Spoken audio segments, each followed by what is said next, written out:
क्या कह रहा है? सागर की गहराई खोजो, सागर की गहराई खोजो, पर्वत पर चढ़ जाना सीखो। पर्वत पर चढ़ना सीखो। मतलब क्या कह रहा है? सागर की गहराई मतलब क्या होता है? समुद्र की गहराई, यानी सबसे नीचे, पानी का सबसे नीचा भाग, निचला भाग, ठीक है। और क्या कह रहा है? सागर की गहराई खोजो, पर्वत पर चढ़ जाना सीखो। मतलब सागर की गहराई तक जाना सीखो। सागर की गहराई क्या होती है? सबसे निचला स्तर होता है, ठीक है, जहां तक हम जा सकते हैं। उसके बाद हमें पृथ्वी को खोदना पड़ेगा, तब अंदर जा सकते हैं, ठीक है। यानी सागर की गहराई क्या होती है? सबसे नीचे जाना होता है। इसका शाब्दिक अर्थ जो निकलता है वो होता है किसी भी काम को करने के लिए इतनी अंदर तुम्हारे तत्परता होनी चाहिए, इतनी मानसिक एबिलिटी होनी, मेंटल एबिलिटी होनी चाहिए कि तुम अगर जो सागर की गहराई के नीचे भी जाके तुम्हें खोजना पड़े कोई चीज तो उसको खोज सको। और कहा जा सको? पर्वत पर चढ़ जाना सीखो।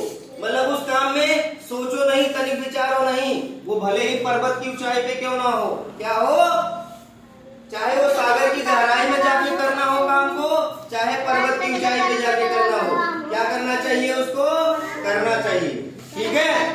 उसके बाद कह रहा है भारत नया बनाना सीखो, बच्चों हाथ बढ़ाना सीखो। भारत नया बनाना सीखो का मतलब क्या होता है? ये है कि जब तुम दीप से दीप जलाना सीखोगे, मतलब मिलजुल कर तुम सारे काम करोगे, ठीक है, अपनों के सुख दुख में काम आओगे, ठीक है, अपने गांव के लोगों के सुख दुख में काम आओगे, ठीक है। या किसी काम को करने के लिए तुम सागर की गहराई और पर्वत की ऊंचाई पर तब जा सकते हो, ठीक है, तो तुम नया भारत बना सकते हो, ठीक है। भारत नया कौन बनाता है? भारत नया कौन बनाता है? देखो, इंसान। क्या होते हैं? किसी भी देश के भविष्य होते हैं। क्या होते हैं? ठीक है। इन्हीं बच्चों में से कई लोग जाओगे डॉक्टर बनोगे, कई लोग इंजीनियर बनोगे, कई लोग पॉलिटिशियन बनोगे, कई लोग पुलिस में जाओगे, एडमिनिस्ट्रेशन में जाओगे, सब में जाओगे ना। तो भारत किससे बनेगा? तुम्हारी सोच से। अब मान लो तुम डीएम बन गए, ठीक है, और तुम्हारे अंदर ये सब भावना नहीं है, ठीक है, कि मिलजुल के काम करना है या करना है, तो उस जिले का, उस डिस्ट्रिक्ट का क्या होगा? नाश हो जाएगा, ठीक है।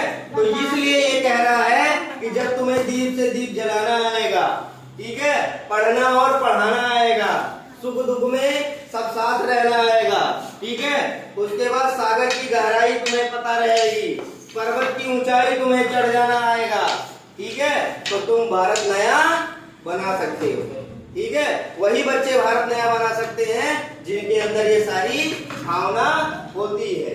तो कविता का शीर्षक क्या था? दीप जलाना सीखो।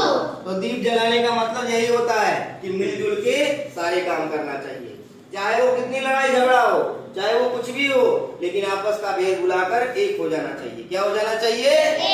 और जब एक होगे तभी हमारा नया भारत बनेगा, ठीक है। अब मान लो तुम लोग कहीं पे हो, ठीक है, किसी अलग राज्य में हो और वहां पे तुम्हारा कोई मदद करने वाला नहीं है, तुम अकेले हो, तो अकेले क्या तुम भारत बना सकते हो? अगर जो मैं कहूँ कि तुमको भारत का प्राइम मिनिस्टर बना दिया जाता है और उसमें किसी का सहयोग ना मिले, तो तुम क्या अकेले पूरा भारत चला सकते हो? नो सर, नहीं चला सकते ना।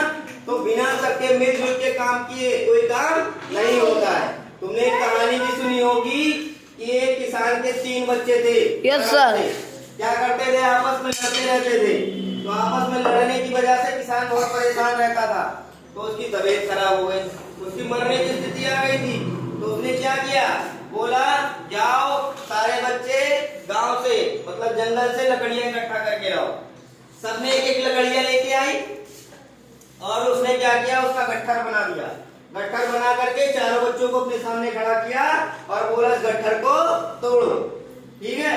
लेकिन किसी भी बच्चे ने, पहले एक ने किया कोशिश, नहीं तोड़ पाया, दूसरे ने कोशिश किया वो भी नहीं तोड़ पाया, तीसरे ने कोशिश किया वो भी नहीं तोड़ पाया, ठीक है। उसके बाद सबको एक एक लकड़ियां दे दी।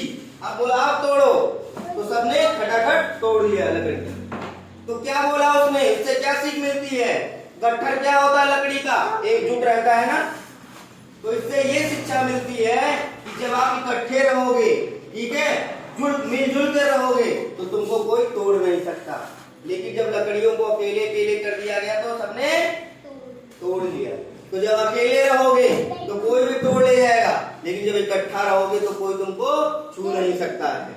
ठीक है, क्लियर है सबको? Yes sir.